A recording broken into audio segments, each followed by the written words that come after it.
পুখুৰীটোৰ পৰা এটি সদায় মই খাই থাকিম মই বনৰ ৰজা মোক কোনেও বলে নোৱাৰে তোমালোকে ইখিনি প্ৰাণী হৈ মোৰ এয়া আপোনালোকে দেখিবলৈ পাইছে এটি সম্পূৰ্ণ নতুন পদ্ধতিৰ TLM সঁচা অৰ্থত ক'বলৈ গ'লে অংগনবাদী কেন্দ্ৰত শিশুসকলৰ সৈতে আজি শিশুৱে যাতে প্ৰকৃত অৰ্থত পুখুৰী আৰু জংঘল এনেকৈ এটা অভিজ্ঞতা লাভ কৰি সাধু এটি জানিব পাৰে তাৰ বাবে প্ৰয়াস কৰা হৈছে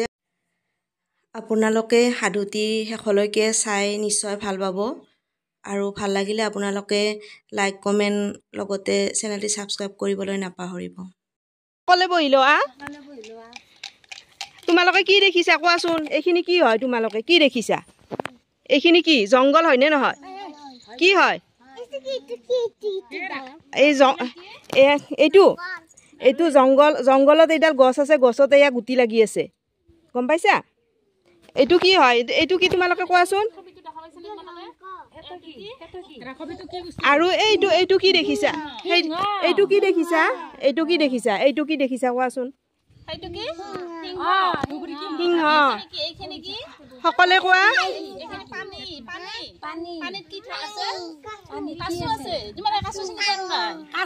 এতিয়া কোৱা ৰাঘৱ পানীত কি আছে কাছ ক'ত থাকে পানীত থাকে আৰু এইখিনি কি দেখিছা আৰু একবাৰ কৈ দিয়া এইখিনি কি দেখিছা এয়া জংঘল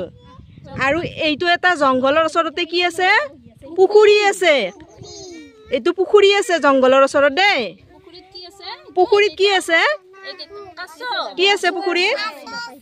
কাছ আছে কাছ চিনি পোৱা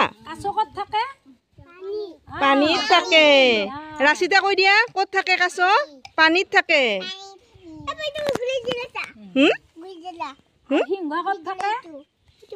এতিয়া কোৱা তোমালোকে সিংহ একো নহয় এতিয়া কোৱা সিংহ ক'ত থাকে কৈ দিয়া সকলে জোৰকে কৈ দিয়া জংঘলত সিংহ বনৰীয়া নে ঘৰচীয়া কৈ দিয়া বনত থাকিলে কি হয় বনৰীয়া এইটো হল সিংহ আৰু একবাৰ সকলে জোৰকে কৈ দিয়া সিংহ ক'ত থাকে জংঘলত থাকে আৰু কাছ ক'ত থাকে পানীত থাকে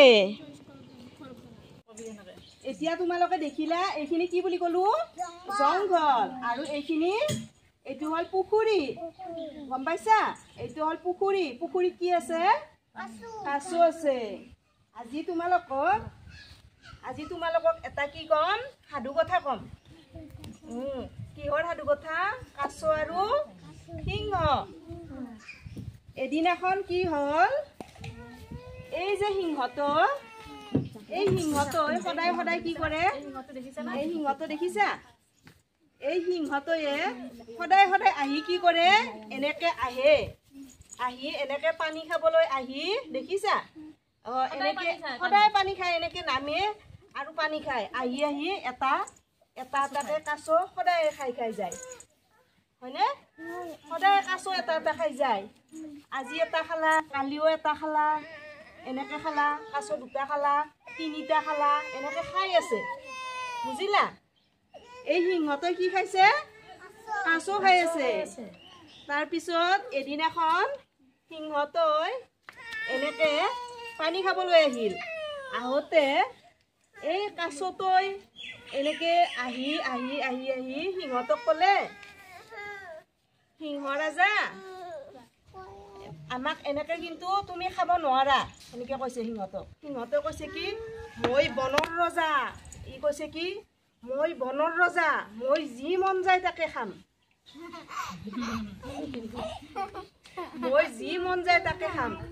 মোক কোনেও একো কৰিব নোৱাৰা তাৰপিছত এই কাছটোৱে কি ক'লে এনেকে ক'লে ঠিক আছে তুমি যদি বনৰে ৰজা হয় তেতিয়া হলে তুমি এটা কাম কৰা আমাক তুমি খাব লাগিলে তুমি আমাৰ লগত এখন প্ৰতিযোগিতা কৰিব লাগিব আহা তোমালোকে দৌৰ খেল দিয়া নে এই সিংহটোক কি ক'লে এই কাছটোৱে কি ক'লে গম পাইছা ক'লে কি তুমি যদি আমাক খাব খোজা তেতিয়া হলে তুমি তো ডাঙৰ বনৰ ৰজা তেতিয়া হলে তুমি আমাৰ লগত এখন প্ৰতিযোগিতা কৰিব লাগিব হয়নে তোমালোকে দৌৰ খেলা দিয়া নে স্কুলত কোনে কোনে দৌৰ খেলা দিছে দিয়াছো হাত দাঙি দিয়া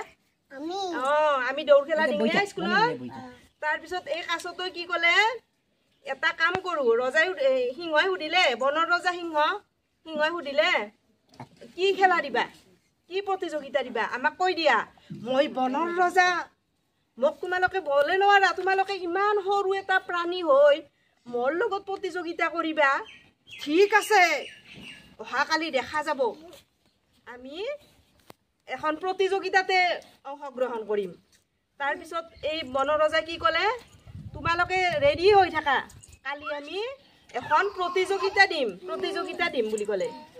কি হ'ল দৌৰ প্ৰতিযোগিতা দিম বুলি ক'লে এই সিংহতই এতিয়া সিংহটো এনেকে কৰি এনেকে জংঘললৈ গুচি গ'ল তাৰ পিছত এই কাছকেইটা যে ইহঁতে গোটেইখিনি গধূলি কি হ'ল আলোচনা হ'ল এনেকে তোমালোকে যেনেকে বহি আছা এই কাছকেইটা এনেকে আলোচনা হ'ল হৈ কিনে এই কাছটোৱে ক'লে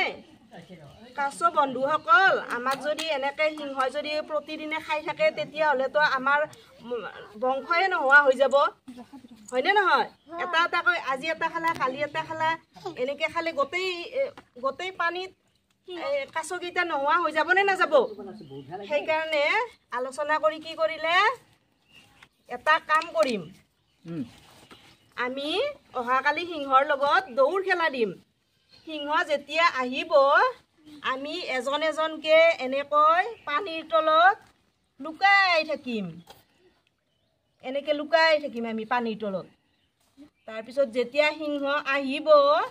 আমি এজন এজনকে পানীৰ ওপৰত এনেকে দেখাই দিম এনেকে ক'লে সকলেও কি কৰিলে এই সিদ্ধান্তত সন্মতি জনালে সকলোৱে এটা লগ হ'ল হৈ তাৰপিছত পিছদিনাখন সিংহ ৰজা আহি কৈছে আজি আমি খেলা খেলাম আজি মই খেলত জয়ী হমেই আৰু মই গোটেই কাছ এই পুখুৰীটোৰ পৰা এটিকৈ সদায় মই খাই থাকিম মই বনৰ ৰজা মোক কোনেও বলে নোৱাৰে তোমালোকে ইখিনি প্ৰাণী হৈ মোৰ লগত দৌৰ খেলা দিবা আৰু তাৰপিছত সিংহতে হাঁহে মোক কোনেও বলে নোৱাৰা তাৰপিছত ক'লে আহি কাছ বন্ধুসকল তোমালোকে আছানে ই কৈছে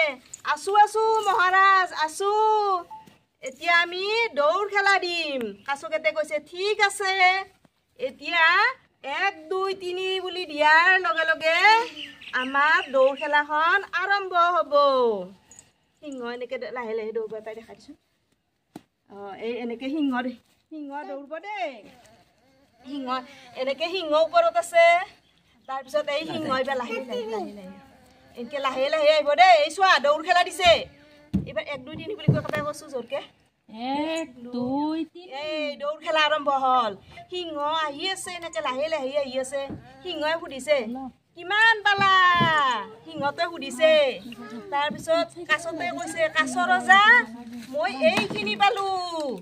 ই এনেকে সোমাই আৰু লুকাই দিলে তাৰপিছত কাছত সিংহটো আহি আছে সিংহই ভাবি আছে মোক গতাই বলে পাৰিব ইমান জোৰে দাউৰিব পাৰো মই অলপমান বহিয়ে দিং অলপমান বহি দিলা তাৰপিছত আৰু দিলা সিংহতই কাছ কিমান যাই পালা তাৰপিছত ই ক'লে মহাৰাজ মই ইখিনি পালো এই কাছ অলপ আগত থাকিল নহয় সিংহতৰ ইখিনি পালে তাৰপিছত এইটো কাছ লুকাই থাকিল দেখা দি তাৰপিছত কাছ দৌৰি আছে তাৰপিছত এইটো কাছ ক'লে সিংহ কোৱাচোন কিমান পালা আপুনি মই বহু দূৰ পালো তোমালোকে কিমান পালা এইটো কাছে ক'লে মহাৰাজ মই ইখিনি আহি পালো ইও লুকালে আৰু কোৱা তোমালোকে কিমান পালা মই ইমান পালো তোমালোকে কিমান পালা এই লাহে মই নহলে অলপ টোপনিকে মাৰো এই সিংহতে অলপ সময় টোপনি আহিল ইয়াৰ ই ভাবিছে মোকতো এনেও বলে নোৱাৰে মই ইমান ডাঙৰ প্ৰাণী আৰু কাছতো ইখিনি ইমান সৰু প্ৰাণী তাৰপিছত সিংহতে অলপ সময় ৰৈ দিলে ৰৈ দি তাৰপিছত আৰু অলপ সময় উঠাৰ পিছত কি কৰিলে তোমালোকে কিমান পালা মহাৰাজা আমি এইখিনি পালো তাৰপিছত এইটো কাছ লুকাল তাৰপিছত এইটো কাছ সুধিলে কিমান তোমালোকে কিমান পালা মহাৰাজ এইখিনি পালো আৰু তোমালোকে কিমান পালা মহাৰাজ এইয়া আমি আগতে আহি পালো এতিয়া কোৱা কোনে আগতে আহি পালে কোনে আগতে আহিছে কাছ আগতে আহি পালে নে কোনে আগতে আহি পাইছে এই কাছটো আগতে আহি পালে সিংহতো টোপনি মাৰিল যে ই ৰৈ গল কোনে জয়ী হল সকলে কোৱা জোৰকে কোৱা কাছ জয়ী হল সিংহ কি হল পৰাজয় হল কাছই কি কৰিলে বলেৰে নোৱাৰা কাম বুদ্ধিৰে কৰিলে সিংহটো ডাঙৰ কিন্তু কাছৰ বেছি বুদ্ধি কাছটো জয় হল আৰু সিদিনাৰ পৰা সিংহই কাছ খাব নোৱাৰা হল দুবৰি সিদিনাৰ পৰা আৰু সিংহই কাছ খাব নোৱাৰা হল বুজি পাইছা কাৰ জয় হল কাছ জয় হল কাছ